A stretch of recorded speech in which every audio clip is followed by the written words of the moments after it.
अस्सलाम वालेकुम नाजरीन, मैं Asad Abbas Bhatt advocate high court आपकी खिदमत में हाजिर हूँ कुछ नई कानूनी और सियासी खबरों के साथ। नाजरीन, सबसे पहली खबर ये है कि ऑनरेबल इस्लामाबाद हाई कोर्ट के अंदर एक पटिशन फ़ाइल की गई थी, उसको मुकर्रर कर लिया गया है मंडे वाले दिन, जो कि आपको मालूम है कि साइफ़र केस के अंदर चेयरमैन PTI ने फ़ाइल की थी, तो लिहाजा वो समाअत के लिए मुकर्रर हो गई है। नीचे से जो कोर्ट थी, स्पेशल कोर्ट जो सुन रही थी आर्मी एक्ट के तहत मामला, उसने वो बेल पटिशन उनकी रिजेक्ट कर दी। आपको पता है तोशाहाना केस के अंदर चेयरमैन PTI जो हैं उनकी बेल पटिशन एक्सेप्ट हो चुकी है। अब सवाल ये है कि मंडे वाले दिन अगर बेल पटिशन एक्सेप्ट हो जाती है तो फिर क्या सूरत हाल होगी, और अगर बेल पटिशन नहीं एक्सेप्ट होती तो फिर क्या सूरत हाल होगी।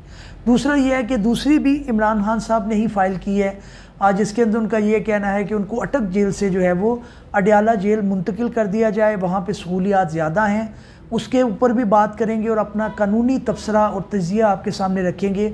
और तीसरी ये बात करेंगे कि जनाब लॉयर्स की आज जो है वो एक मीटिंग कह लें या एक कन्वेंशन कह लें, जिसके अंदर मुख्तलिफ जो है वो दानिश्वर भी इनवाइटेड थे, जिसके अंदर अयाज़ मीर साहब थे, दूसरे लोग थे। उसके अंदर दो प्रोमिनेंट लॉयर हामिद खान साहब और एतजाज़ अहसन साहब ने क्या कहा मुल्क की मौजूदा सूरत हाल के अंदर। और एतजाज़ अहसन साहब ने एक तारीख़ी जुमला बोला कि अगर उमर अता बंदयाल जो हैं, जो फॉर्मर चीफ जस्टिस हैं, जो अभी रिटायर्ड होकर जो है वो गए हैं, अगर वो एक मुकदमे का फ़ैसला कर देते तो उनके जो सारे लोग हैं वो कहते कि हम बंदयाली हैं और साडा वड्डा जरा सी वो उमर सी। तो ऐसा कौन सा मुकदमा था जिसकी तरफ उन्होंने इशारा किया, और हामिद खान साहब ने क्या क्या, इसके मुतल्लिक भी अपना तबसरा रखेंगे। ये ज़रा अंदर की कानूनी बातें होती हैं, इनको तफसील से आज डिस्कस करते हैं। नंबर 1 ये कि इमरान खान की पटिशन जो साइफ़र केस के अंदर है वो बेल पटिशन है। बेल पटिशन से मुराद ये है कि उनको जो है वो आज़ाद कर दिया जाएगा या नहीं किया जाएगा। अगर तो बेल पटिशन उनकी एक्सेप्ट हो जाती है तो एक जो चीज़ वो सामने आएगी वो ये है कि उनके फिर श्योरिटी बॉन्ड जमा करवाने पड़ेंगे। कानूनी प्रोसीजर है जिसको मुकम्मल करने के बाद उनको आज़ादी मिल सकती है कानूनी तौर पर। लेकिन जो हालात वाक़यात हैं as a student of law या एज़ ए लॉयर जो मैं समझता हूँ वो ये है कि 7-8 मुकदमात उनके ऊपर जो है मज़ीद रेडी है, जो कि आपको पता है कि दहशतगर्दी के मुकदमात हैं, 9 मई का मुकदमा है। उसके अलावा अलकादर ट्रस्ट केस है जो नैब की तरमीम जब सेट असाइड हुई हैं तो उसके अंदर उनके ऊपर खुल चुका है। तो मुझे ज़ाती तौर पर इमरान खान जो है वो रिहा होता नज़र नहीं आता। उसकी वजह ये है कि जो इदारे हैं जो प्रोसिक्यूशन कर रहे हैं वो नहीं चाहते कि इमरान खान बाहर आए, और यही वजह है कि वो इलेक्शन तक कम से कम उनको अंदर रखना चाहते हैं। उनको सहूलियात भी मोर और लेस मिल गई हैं, उनको अलाउ कर दिया गया है, लॉयर्स भी जाके मिल रहे हैं।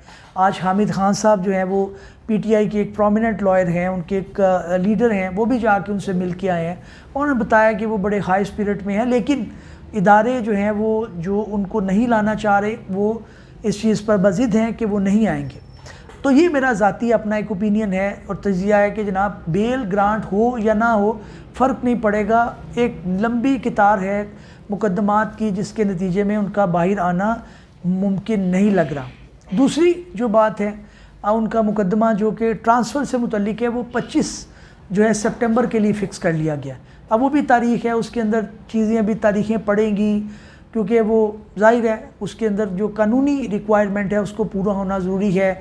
उसके अंदर जो इंटीरियर मिनिस्ट्री है उनका जवाब आना है, उसके अलावा जो है वो फेडरल मिनिस्ट्री को और फेडरल गवर्नमेंट को भी उसके अंदर पार्टी बनाया गया है। तो वो सारी चीज़ें होंगी, उनके अंदर तड़का लगेगा, लॉयर्स अपनी अपनी आर्गूमेंट करेंगे और लंबी एक चीज़ है। उसके अंदर भी मुझे कोई इतना ज़्यादा रिलीफ मिलता नज़र नहीं आ रहा, क्योंकि आप ये जानें कि खान साहब की एक तस्वीर भी अभी सामने नहीं आ सकी, क्योंकि उनको ये चीज़ का पता है, जो गवर्नमेंट जो है या PDM वाले, उनको ये पता था कि एक भी तस्वीर इमरान खान की आती है तो वो वायरल हो जाती है।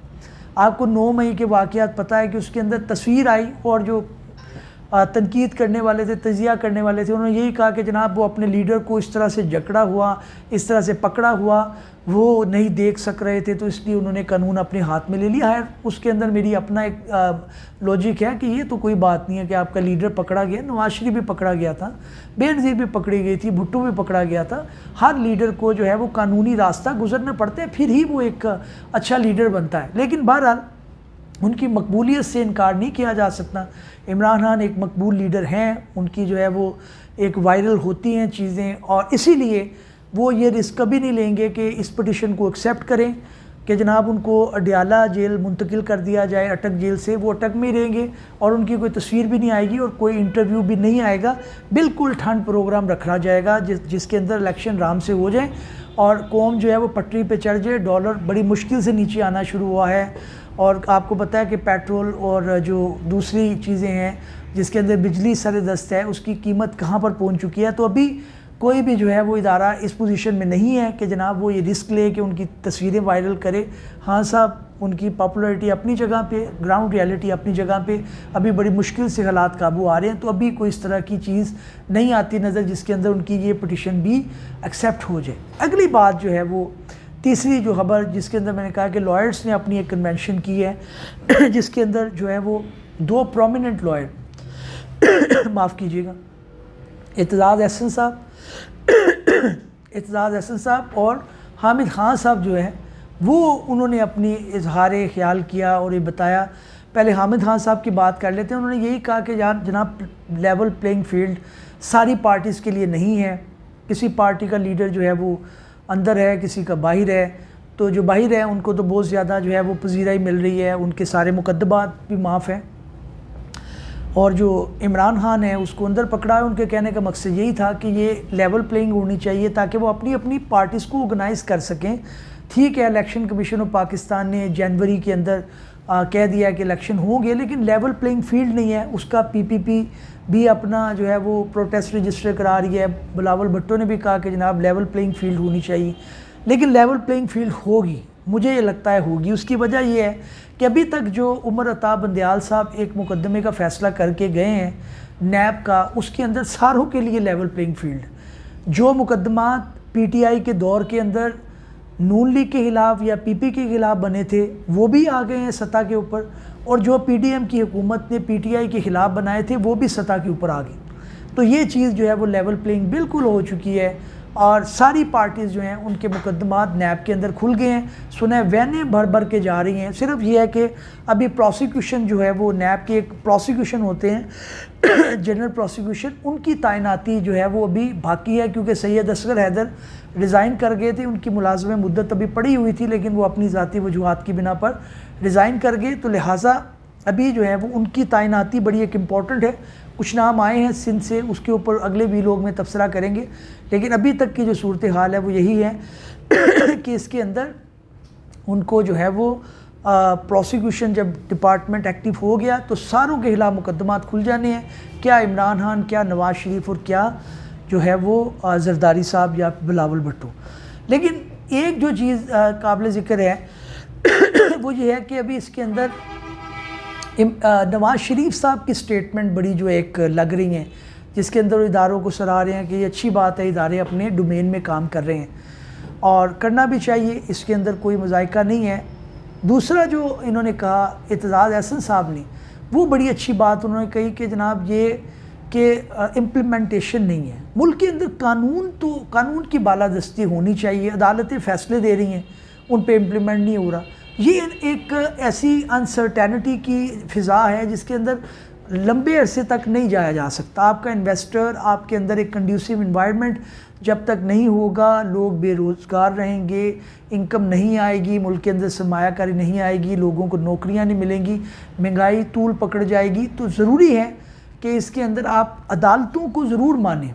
देखिए, किसी पॉलिटिकल पार्टी का साथ देना ना देना वो अपने वर्कर की बात है। किसी ने कानून हाथ में लिया है, उसके ऊपर कानूनी कार्रवाई होना भी अच्छी बात है, लेकिन जब अदालत फ़ैसला कर दे, मिसाल के तौर पे परवेज़ इलाही साहब की जो है वो बात की जाए, छोड़ ही नहीं रहे उनको, एक मुकदमा 2, उनको 8 बार कोर्ट ने कहा जनाब छोड़ दें, इनको फ़ैसला हो चुका है। तो ये इंटरनेशनली हमारा एक तमस्खुर उड़ाया जाता है कि जनाब ये कैसा मुल्क है जिसके अंदर एक मुनसब फ़ैसला कर रहा है, उसका मान ही नहीं रहे आप।